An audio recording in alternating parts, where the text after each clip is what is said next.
సంబంధించి పూర్తి అప్డేట్ మా ప్రతినిధి నరేష్ అడిగి తెలుసుకుందాం. నరేష్ చెప్పండి, రేపు హరీష్ రావు హాజరు కాబోతున్నారా సీట్ ముందు?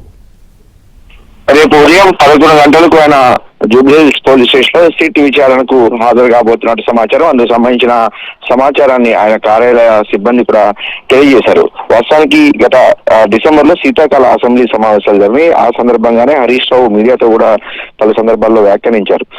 ఫోన్ ట్యాపింగ్ కేసులో తనకు ఖచ్చితంగా నోటీసులు రాబోతున్నాయి త్వరలో అనేది కూడా ఆయన ముందే చెప్పిన పరిస్థితి. సో ఈ నేపథ్యంలో దీనిలో అంత ఆశ్చర్యపోయే అంశం ఏమీ లేనప్పటికీ కూడా తెలంగాణ రాజకీయాల్లో మాత్రం ఇది ఖచ్చితంగా సంచలనంగానే చెప్పవచ్చు. హరీష్ రావుకు ఫోన్ ట్యాపింగ్ కేసు విచారణకు రావాల్సిందిగా కోరటం. ఇక గతంలో కూడా కాళేశ్వరం కమిషన్ సందర్భంగా గత జూన్ లో హరీష్ రావు కాళేశ్వరం కమిషన్ ముందు హాజరయ్యారు. తర్వాత కేటీఆర్ కూడా 2025 జనవరి నుంచి కూడా ఆయన అనేక సార్లు ఫార్ములా ఈ రేస్ కేసుకు సంబంధించి ఆయన సిట్ విచారణకు హాజరయ్యారు. ఒకసారి ఈడీ విచారణ కూడా హాజరైన పరిస్థితి. సో మొత్తంగా బీఆర్ఎస్ కీలక నాయకులుగా ఉన్న కేసీఆర్ కావచ్చు, కేటీఆర్, హరీష్ రావు వీళ్ళంతా కూడా వరుస విచారణకు హాజరవుతున్న నేపథ్యంలో పార్టీలో కాస్త సహజంగానే అలజడి వాతావరణం నెలకొంది. ముఖ్య నాయకుడు కావడం, అదేవిధంగా గతంలో కూడా పంజగుట్ట పోలీస్ స్టేషన్ లో హరీష్ రావు మీద ఒక కేసు కూడా నమోదైంది. సిద్దిపేటకు సంబంధించిన చక్రధర్ గౌడ్ అనే కాంగ్రెస్ నాయకుడు కేసు వేసిన సందర్భం తర్వాత హైకోర్టుకు వెళ్లి హరీష్ రావు హైకోర్టు కూడా ఆ కేసును కొట్టివేసింది. మరి మరొక వైపు తాజాగా ఈ కేసులో సిట్ విచారణకు హాజరు కావాలని నోటీసులు ఇవ్వడంతో